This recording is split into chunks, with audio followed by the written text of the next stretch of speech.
Her missing phone started ringing beneath the street. In May of 2022, 26-year-old Natalie Grant vanished while walking home from work.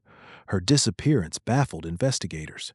There were no signs of a struggle, no witnesses, no suspicious transactions, no activity on her phone.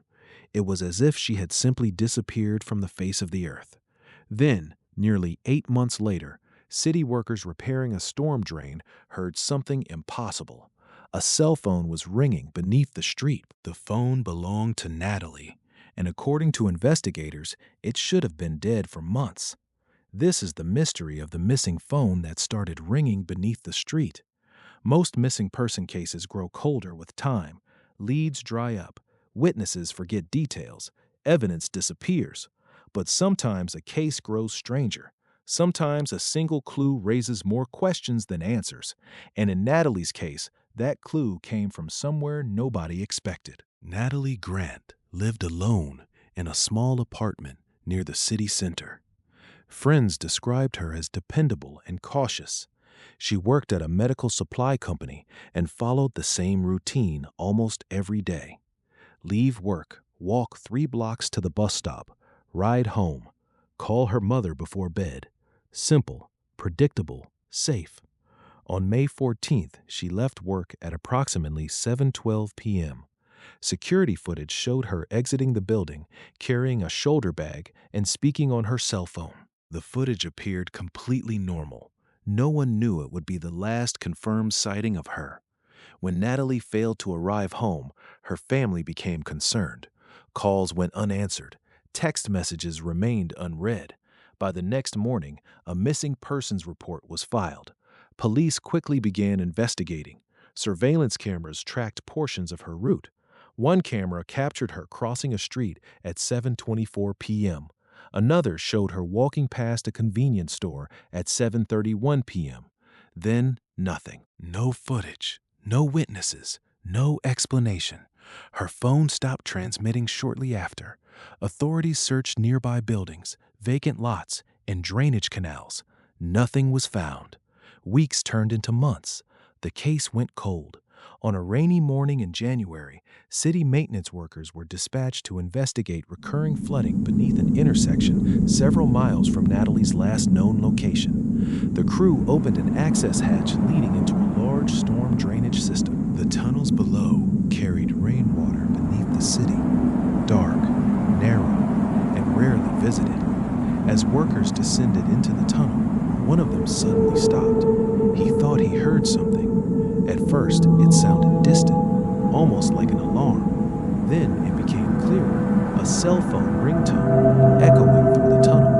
The workers followed the ringing deeper underground. According to later statements, the sound appeared to move, sometimes loud, sometimes faint, as if it were echoing through the maze of concrete passages.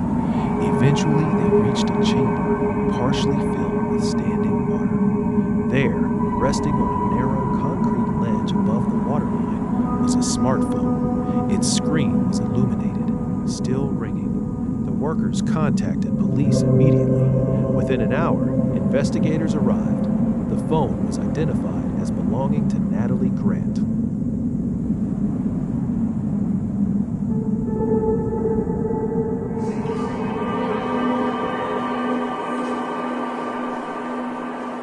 The discovery created a major problem for investigators. Natalie's phone battery should have been dead long ago. Most smartphones lose power within days. Yet somehow, the device was operational after 8 months underground. Even stranger, forensic examination showed no signs that the phone had recently been charged. No charging cables, no external battery, no modifications. Experts could not explain how the device still had power. Authorities hoped the device would provide answers. Instead, it deepened the mystery. Call logs showed no activity after the night Natalie disappeared. No outgoing calls, no incoming calls, no messages, no internet activity, nothing. Yet, investigators discovered one unusual detail. At exactly 9:17 p.m. every night since her disappearance, the phone's alarm had activated for more than 200 consecutive days. The ringtone the workers heard was simply the latest alarm, but no one could explain why the phone still functioned. police conducted an extensive search of the drainage system. For days, officers combed every accessible tunnel. They expected to find additional evidence, perhaps a bag, clothing, anything. Instead, they found only one disturbing clue: fresh footprints, bare footprints, leading away from the location where the phone was discovered. The prints continued through several tunnel sections before abruptly ending at a concrete wall. There were no return tracks, no hidden exits. Nothing beyond the wall. While examining the phone, investigators discovered a short voice memo recorded on the night Natalie vanished. The file lasted only 14 seconds. Most of it contained static and background noise, but near the end, audio specialists isolated a brief sentence. A female voice, believed to be Natalie's. The recording appeared to say, "I think someone's following me." Then, silence. Several weeks after the phone was recovered, a maintenance worker involved in the discovery returned to the tunnel system for unrelated repairs. While passing the chamber where the phone had been found, he reportedly heard another ringtone, identical to the first. He searched the area, found nothing. The sound continued for nearly 30 seconds before stopping. No source was ever identified. Natalie Grant was never found. No suspect was identified. No explanation was given for how her phone remained active beneath the street. And investigators still have no answer for the footprints that appeared to lead nowhere. All that remains is a ringing phone, a voice memo, and a mystery buried beneath the city. What do you think happened to Natalie Grant?